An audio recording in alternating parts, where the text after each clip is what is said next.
కర్ణుడి చావుకి 100 కారణాలైతే BRS party ఓటమికి 10 రకాలుగా ప్రధాన 10 కారణాలు ఉన్నాయి. వాటిలో మొట్టమొదటిది టీఆర్ఎస్ పార్టీని పేరు మార్చి బీఆర్ఎస్ పార్టీని పేరు పెట్టడం ద్వారా ఆ సెంటిమెంటు పేగుబంధం తెగిపోయింది. ఈ పార్టీ ఉద్యమ పార్టీ. తెలంగాణ రాష్ట్ర ప్రజలతో తెలంగాణ అనే పదము అదొక సెంటిమెంటు వ్యవహారం. పేగుబంధం తెగిపోయినట్లయింది పేరు మార్చడం వల్ల. గత 60 సంవత్సరాల రాజకీయ వాతావరణాన్ని గమనిస్తే ఏ ఒక్క రాజకీయ పార్టీ కూడా ఉమ్మడి రాష్ట్రంలో 2 సార్లు 10 సంవత్సరాలు దాటి ఏ రాజకీయ పార్టీ కూడా అధికారము కొనసాగించలేదు. తెలుగు ప్రజల యొక్క సెంటిమెంటు 2 సార్లు 10 ఏళ్ళు అయ్యేసరికి ఆ ప్రభుత్వంపై, ఆ ప్రభుత్వం నిర్వహించే పార్టీపై వెగటు వస్తుంది. మార్పు కోరుకుంటారు.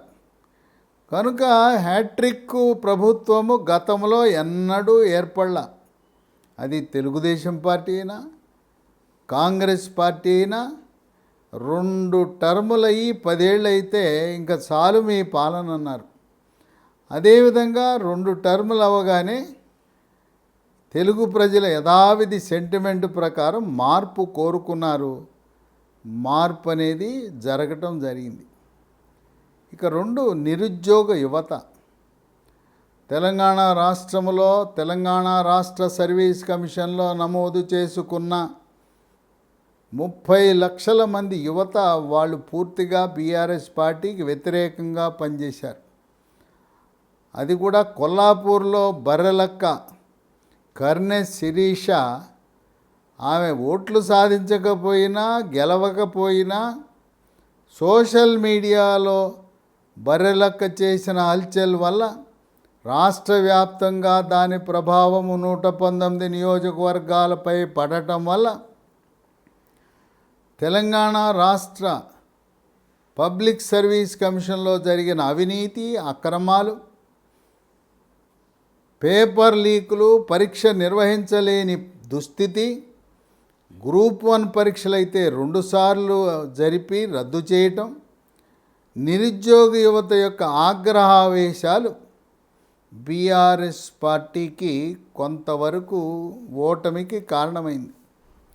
అంతేకాకుండా తెలంగాణ రాష్ట్ర సమితి అధికారంలోకి వస్తే 3,000 రూపాయలు నిరుద్యోగ భృతి ఇస్తానని హామీ ఇచ్చి దాని గురించి ఊసే ఎత్తలేదు.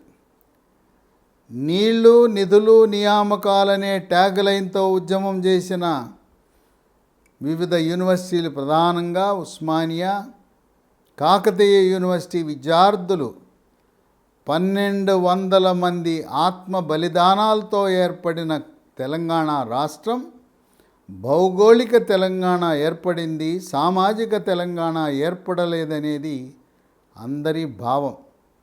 కనుక ఇంటికొక ఉద్యోగం అని ప్రచారం చేశారు. ఇంటికొక ఉద్యోగం కాదు కదా, మండలానికి ఒక ఉద్యోగం కూడా రాని పరిస్థితి.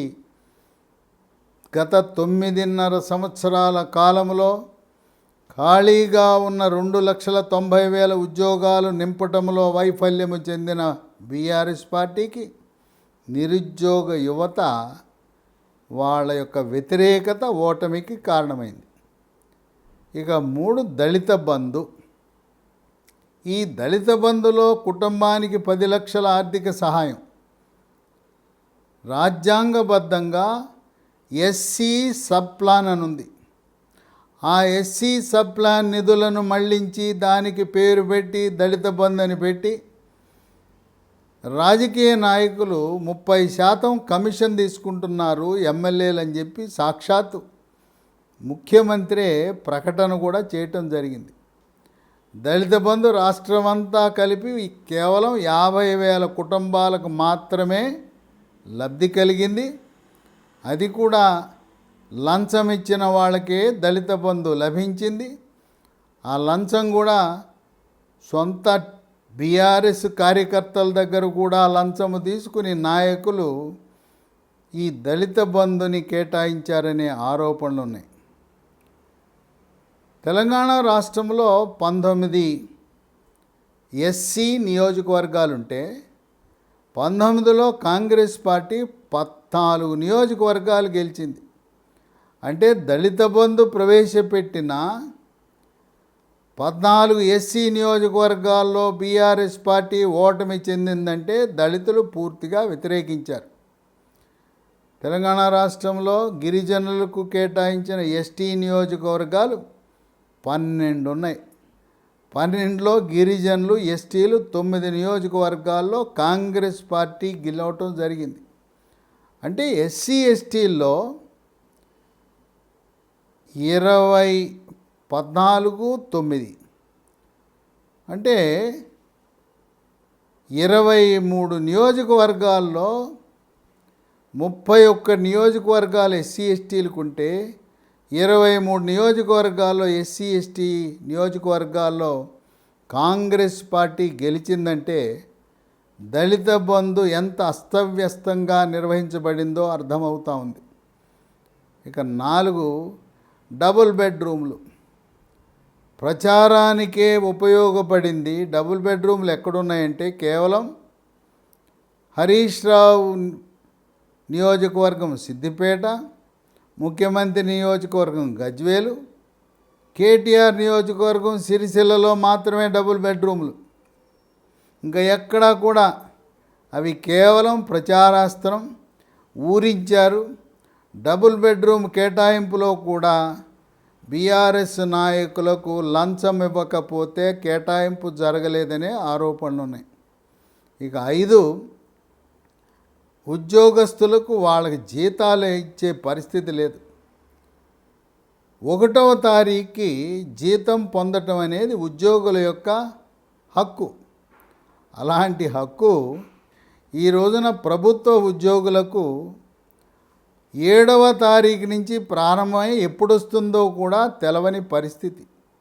ఇక టీచర్ల పరిస్థితి అయోమయం, గందరగోళం. ప్రభుత్వ ఉద్యోగులకు జీతము సకాలములో 1వ తారీఖు ఇవ్వలేని పరిస్థితి.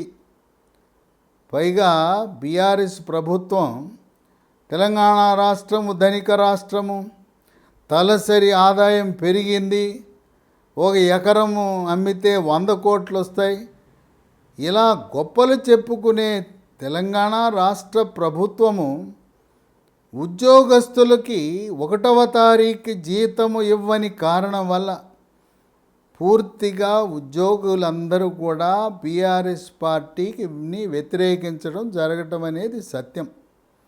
ఇక 6 ధరణి అని పెట్టి, ధరణి పోర్టల్ పెట్టి, ఇదేమి కేసీఆర్ కనుగొన్న కొత్త విధానం ఏం కాదు. కేంద్ర ప్రభుత్వము ప్రవేశపెట్టిన పథకం. రాష్ట్రాల్లో ఉండే భూములను సర్వే చేయటం, కంప్యూటరీకరణ, డిజిటలైజేషన్ చేయటం అనేది కేంద్ర ప్రభుత్వ పథకం. ధరణి అని చెప్పి ఆ ధరణి పెట్టి గ్రామాలలో ఉండే విఆర్ఓ, విఆర్ఏ వ్యవస్థను రద్దు చేయటం. ఇక ఆర్డీఓలు కూడా అవసరం లేదు. ఈ తెలంగాణ పబ్లిక్ సర్వీస్ కమిషన్లో ఇక మీదట డిప్యూటీ కలెక్టర్లు, ఆర్డీఓ పోస్టులకి ప్రకటనలు కూడా విడుదల కావని చెప్పి పుకార్లు పుట్టినాయి. రెవెన్యూ వ్యవస్థను పూర్తిగా నిర్వీర్యము చేసి కేవలం 1 మ్యాన్ షో, కలెక్టర్ ఏమనుకుంటే అది చేసే విధంగా ధరణి పోర్టల్ని రూపొందించి రాజకీయ వ్యవస్థ ప్రభుత్వం చేతిలోకి గ్రామాలలో ఉండే భూములు, పట్టణాల్లో ఉండే స్థలాలు, విలువైన ఆస్తులు ధరణి పోర్టల్ ద్వారా బీఆర్ఎస్ నాయకులు దాన్ని దుర్వినియోగం చేసి ఖరీదైన భూములు కబ్జా చేశారనే ఆరోపణలు ఉన్నాయి. ఇక గిరిజనులకు పోడు భూముల సమస్య పరిష్కారం చేయటంలో పూర్తిగా విఫలమైంది బీఆర్ఎస్ ప్రభుత్వం. ఎన్నికల ప్రకటన విడుదల కాకముందు ఏదో నామకే వాస్తే కొద్ది మందికి ఇచ్చినా అనేక మంది గిరిజనులపై రెవెన్యూ, పోలీసు, అటవీ శాఖ వారు కేసులు పెట్టి వాళ్ళు పండించిన పంటను ధ్వంసం చేయటం, వాళ్ళపై క్రిమినల్ కేసులు పెట్టడం, పోలీసులు వేధింపులు జరగటం, రాష్ట్రంలో ఉండే 13 లక్షల ఎకరాల పోడు భూములకు పరిష్కారము చేయటంలో పూర్తిగా వైఫల్యం చెందటం వల్ల గిరిజనులు ఉమ్మడి వరంగల్, ఉమ్మడి ఖమ్మం, ఉమ్మడి ఆదిలాబాద్ ఈ జిల్లాలలో ఉండే గిరిజనులు పూర్తిగా వ్యతిరేకించటం అనేది ఒక విశేషం. ఇక 7 ఏదైతే కేసీఆర్ మూకుమ్మడిగా 105 అసెంబ్లీ సీట్లు అభ్యర్థులను ఆగస్టు నెలలో ప్రకటించాడో అదే కొంపముంచింది. ఆయన ప్రకటించిన 105 మంది ఎమ్మెల్యేలలో 35 మంది ఎమ్మెల్యేలపై పూర్తి వ్యతిరేకత ఉన్నది. వాళ్ళపై అవినీతి ఆరోపణలు ఉన్నాయి. వాళ్ళు నియోజకవర్గాల్లో చిక్కడు దొరకడు సినిమా ఆడిస్తారు, నియోజకవర్గాలకు వెళ్ళరు, హైదరాబాద్ నగరంలో నివాసం, ఏ పని చెయ్యాలన్నా కమిషన్ లేకుండా చెయ్యరు, ప్రజా సమస్యలను పట్టించుకోరు. అటువంటి 35 మంది ఎమ్మెల్యేలు వాళ్ళకి సీట్లు నిరాకరిస్తే వీళ్ళందరూ భారతీయ జనతా పార్టీలో చేరతారు, బీజేపీ బలపడుతుంది, మనకు నష్టం జరుగుతుందని అవినీతి చరిత్ర కలిగిన 35 మంది ఎమ్మెల్యేలకు సీట్లు ఇవ్వటమే కొంపముంచింది. కేసీఆర్ ఏమనుకున్నా అంటే నన్ను చూసి వెయ్యండి, బీఆర్ఎస్ పార్టీకి కారును చూసి వెయ్యండి అని అభ్యర్థించిన ఆ 35 మంది ఎమ్మెల్యేలపై వారికున్న ప్రజలకున్న ఆగ్రహాన్ని వెళ్ళకక్కటం అనేది విశేషం.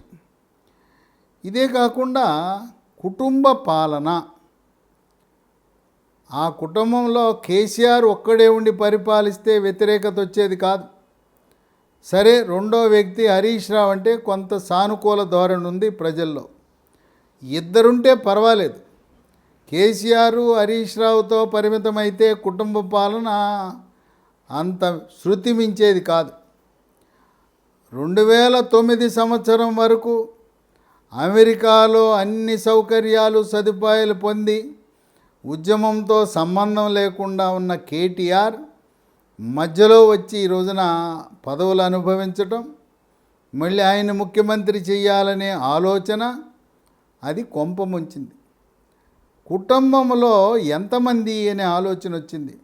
కేసీఆర్, కేటీఆర్, హరీష్ రావు, కవిత, ఇంకొక ఆయన పట్టుకొచ్చి సంతోష్ అని ఆయన కూడా సొంత కుటుంబ సభ్యుడే, ఆయన్ని రాజ్యసభ సభ్యుడు చేయటం. ఇక వీళ్ళు చాలనక ఇప్పటికే వీళ్ళు కేసీఆర్ ముఖ్యమంత్రి, కేటీఆర్ ఆయన అన్ని చక్రం తిప్పుతాడు. ఇక హరీష్ రావు ఉండగా మరొక మంత్రికి, వెలమ సామాజిక వర్గం మంత్రికి, మరొకరికి ఎర్రబెల్లి దయాకర్ రావుకి మంత్రివర్గంలో స్థానం కల్పించటం కూడా కొంత ప్రజలలో వ్యతిరేకతకు కారణమైంది. అలాగే బోయినపల్లి వినోద్ కుమార్ కీలకమైన పదవి, రాష్ట్ర planning board vice chairman cabinet ర్యాంకులో ఇవ్వటం కూడా కొంత కంటగింపుగా మారింది. ఇక కేసీఆర్ యొక్క ప్రవర్తన, అహంకారం, రాజరికపు పోకడలు నయా నిజామును తలపించే విధంగా చేయటం, బంగారంలో ఉండే నూతన భవనాలు సెక్రటేరియట్లో కూల్చివేసి అది వాస్తు పనికిరాదు, వాస్తు అని కూలగొట్టి ప్రజాధనాన్ని దుర్వినియోగం చేసి ఎన్నడూ కూడా సెక్రటేరియట్కి, సచివాలయానికి వెళ్లకుండా ఫార్మ్ హౌస్కే పరిమితమై మంత్రులకు ఇంటర్వ్యూలు లేవు, ఎమ్మెల్యేలకి, ఎంపీలకి ఎవరికి ఇంటర్వ్యూలు లేవు. గతంలో ముఖ్యమంత్రులు నివాసములు అయితే, ఇంటి వద్ద అయితే ఉదయం 1 గంట, సెక్రటేరియట్లో అయితే సాయంత్రం 1 గంట ప్రజలకు వచ్చి కలిసి వారి దగ్గర నుంచి విజ్ఞప్తులు స్వీకరించి ప్రజా సమస్యలు పరిష్కరించేవారు.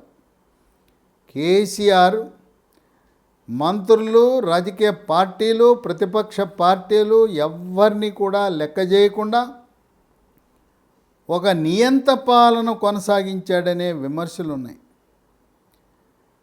ఇక 8వది పదవుల పంపకాలు. ఆయన వాగ్దానం చేసింది ఏది కూడా అమలు చేయలేదు. నామినేటెడ్ పదవులన్నీ ఖాళీగా ఉంచి ఎన్నికల షెడ్యూల్ విడుదల చేయటానికి ఒక నెల రోజుల ముందు మాత్రమే నింపటం జరిగింది. అనేక మంది వివిధ పార్టీల నాయకులను పార్టీలో చేర్చుకుని కండవా కప్పి వాళ్ళను చెట్టు కట్టేసిన విధంగా వాళ్ళని పార్టీలో చేర్చుకుని కదలకుండా మెదలకుండా చేసి వాళ్ళకి ఇస్తానన్న పదవులు ఇవ్వకపోవటం కూడా పార్టీలో వ్యతిరేకత వచ్చింది. ఉదాహరణకు పెద్దిరెడ్డి. ఆ పెద్దిరెడ్డి హుజూరాబాదు ఉప ఎన్నిక సందర్భంగా పార్టీలో చేర్చుకున్నారు. అట్లాగే దళిత బంధు ప్రవేశపెట్టినప్పుడు మోత్కుపల్లి నరసింహుల్ని చేర్చుకున్నారు. అలాగే నిజామాబాదు కవిత ఎన్నిక సందర్భంగా మండవ వెంకటేశ్వరరావుని చేర్చుకున్నారు. ఇలా వీళ్ళని చేర్చుకోవటమే కానీ వాళ్ళకి ఇచ్చిన హామీలు నెరవేర్చడంలో పూర్తిగా వైఫల్యం చెందాడు. ఉద్యమకారులకు, కవులకు, కళాకారులకు కనీసం ఇంటర్వ్యూ కూడా లేదు. గంటల తరబడి కేసీఆర్తో కలిపి గడిపిన వారికి గత 9.5 సంవత్సరాలలో ఆయన కలిసే భాగ్యమే దొరకలేదంటే ఏ స్థాయికి కేసీఆర్ అహంభావం పెరిగిందో చూడమని చెప్పి కొంతమంది వాళ్ళు ప్రజల్లో మాట్లాడటం కూడా బీఆర్ఎస్ పార్టీకి వ్యతిరేక పవనాలు వీస్తున్నాయి. ఇక 9 ఎన్నికల ముందు ఎన్నికల నామినేషన్ జరుగుతున్న సమయంలో కాళేశ్వరం ప్రాజెక్టులో భాగమైన మేడిగడ్డ బ్యారేజీ కుంగిపోవటం, అలాగే కేంద్ర ప్రభుత్వము నియమించిన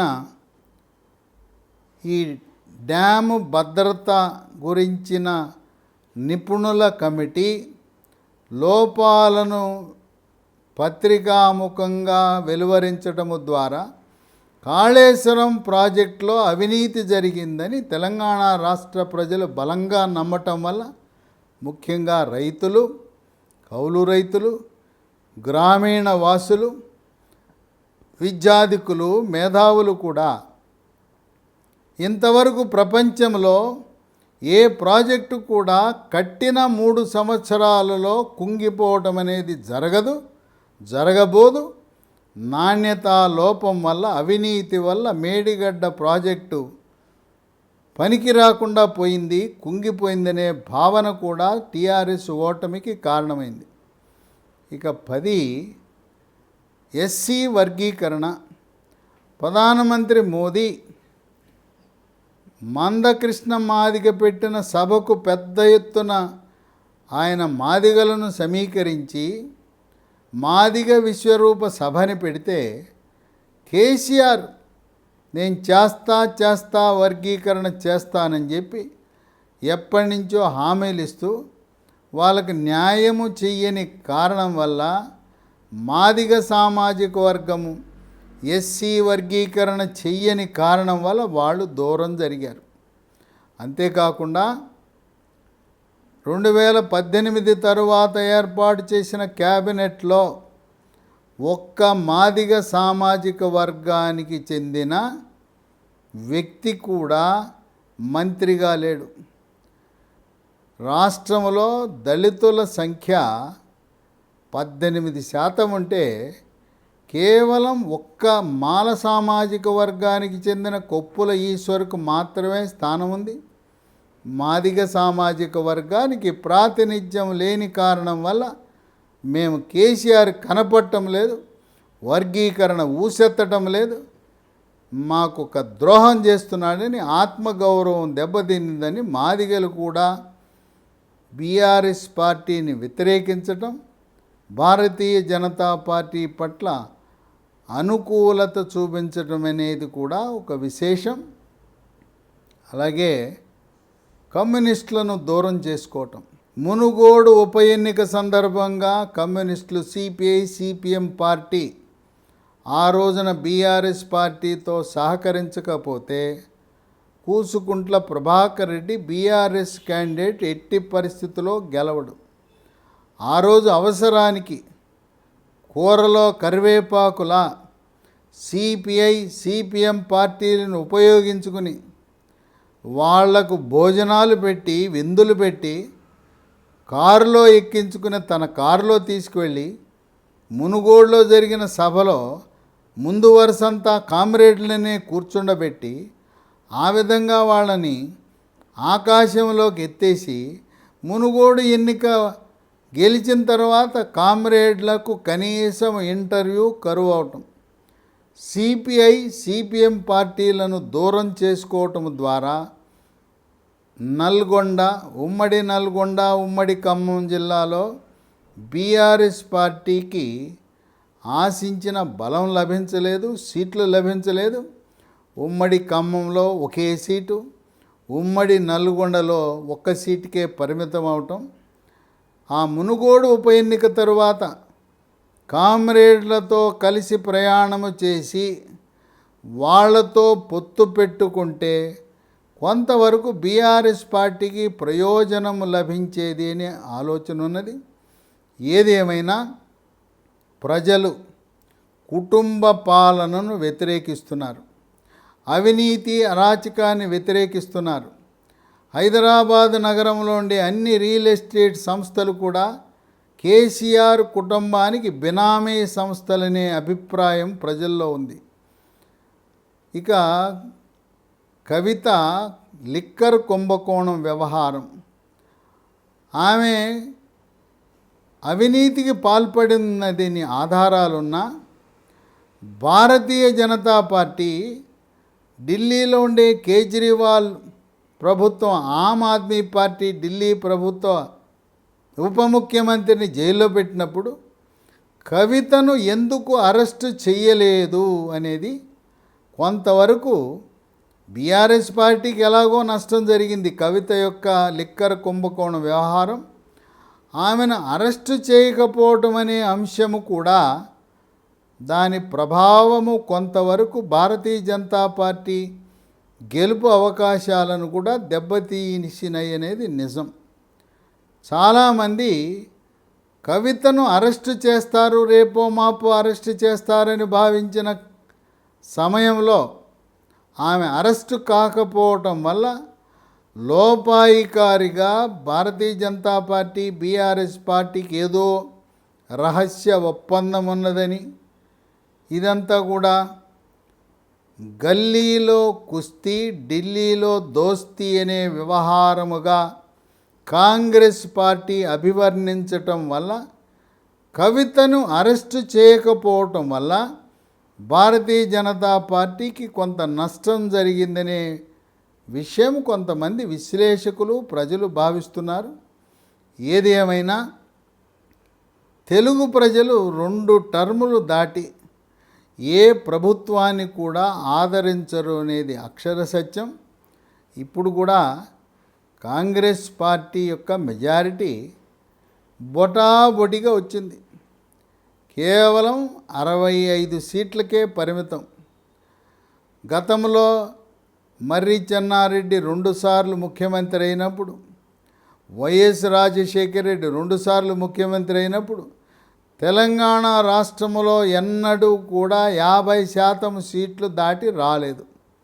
మొట్టమొదటిసారిగా 50% అంకె దాటినా ఇది వాళ్లకు స్థిరమైన ప్రభుత్వాన్ని ఏర్పాటు చేయటానికి అంతగా దోహదపడదు.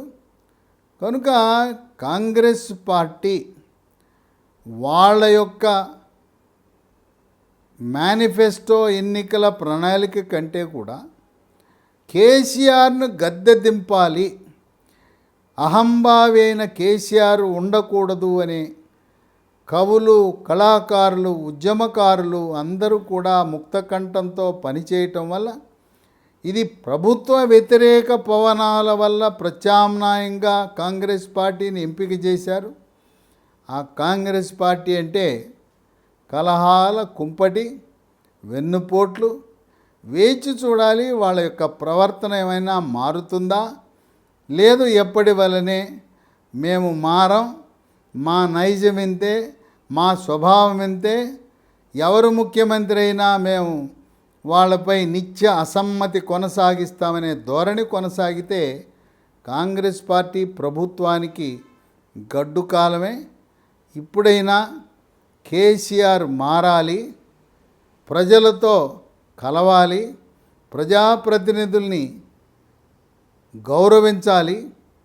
అలాగే ఈ కుటుంబంలో అందరికీ ఉద్యోగాలు కాదు, కుటుంబంలో ముఖ్యమంత్రి ఉండగా కొడుకు, మేనలుడు, కూతురైతే నిజామాబాద్ ఎంపీగా ఓడిన తర్వాత మళ్ళీ ఎమ్మెల్సీ ఉద్యోగం అయినా సంతోష్ ఆయనకి ఎందుకు అని ఈ ధోరణి మారాలి.